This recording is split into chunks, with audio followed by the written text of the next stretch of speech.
Hello and welcome to this very short video on rapport. My name's Emma McNally and I'm an NLP trainer. And I'm Elizabeth Everington, a teacher and NLP trainer. Fabulous. So we're going to be talking about rapport today. So to start with, Elizabeth, can you please tell us why rapport is so important within the educational field? Trust. Yeah. Trust, it's the key word. Rapport builds trust. When a learner trusts you, they will work with you. When a learner trusts you, they will listen to you. When a learner trusts you, you can teach them because they're ready to learn.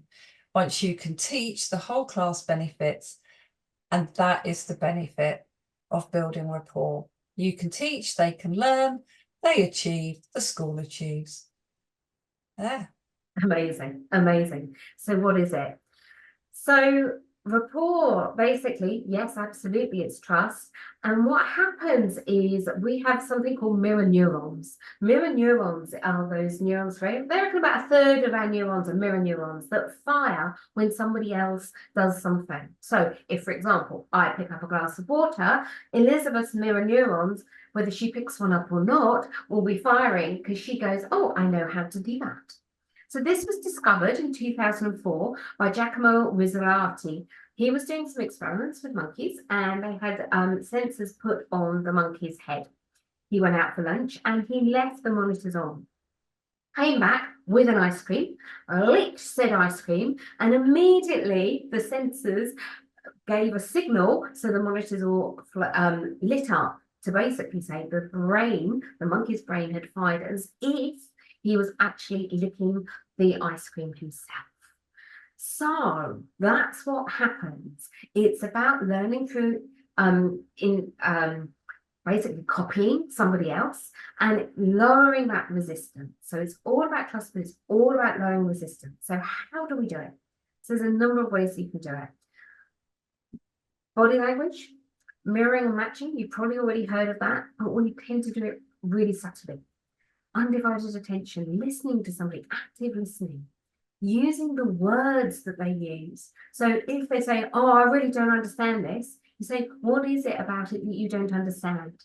If you use their exact words, that fires off their neurology and it lowers resistance. So it's all about being at their pace, even the tonality, even actually listening in a real way that, as I say, helps them to trust you and for you to be on their side. So Elizabeth, did you want to add anything on that?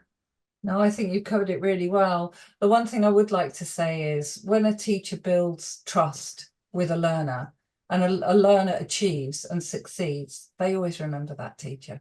They do. And we all want to be that teacher. Absolutely. Yeah, for sure. And I think it's easy, isn't it, with those students that you get on really well with, okay? That, you click with them, you have that great rapport and that great relationship. It's the ones that are less than easy that it's worth taking the time to spend with them, to get alongside, to understand them, to get, communication model, go around to their side first, to actually really understand where they're coming from. So yes, absolutely. So that's what you do. So Elizabeth, can you just go through what are the impacts and the consequences of being able to use rapport in that way in terms of education? Yeah, I'd like to give you an example. It's since I've been working one-to-one. So it's outside of the classroom. And this one I was particularly rewarding for me. And what it was, and for the learner, I have to say. So what happened was, it was pre-COVID. I was teaching this young man. He started with me in about year 8. And he used to turn up very disengaged, very disinterested, didn't like the subject, didn't want to be learning, couldn't understand why he had to come to lessons after school. So it took some time to build the rapport. And I very quickly came to realise that he had cookery on the same day that he came to me. And he would come with an empty tin. And however, the smell was still there. And so he'd come in and he'd settle, and I'd say, oh, what have you cooked today? He'd be disengaged, not wanting to talk, not wanting to be present. But as soon as I went round to his side, I asked him what he'd been cooking.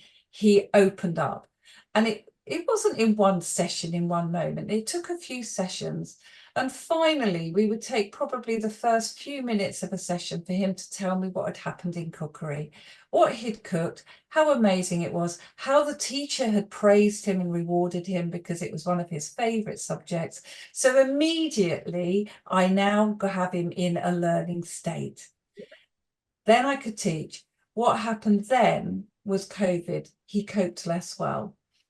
He moved into a very depressive state, started self-harming, and was at risk of suicide. Because I had that rapport, because I have the skill set to work with the well-being, I worked with that boy and we brought him through. That boy is still alive today. He took his exams, and I was the only teacher with which he would engage and work with because we had the rapport.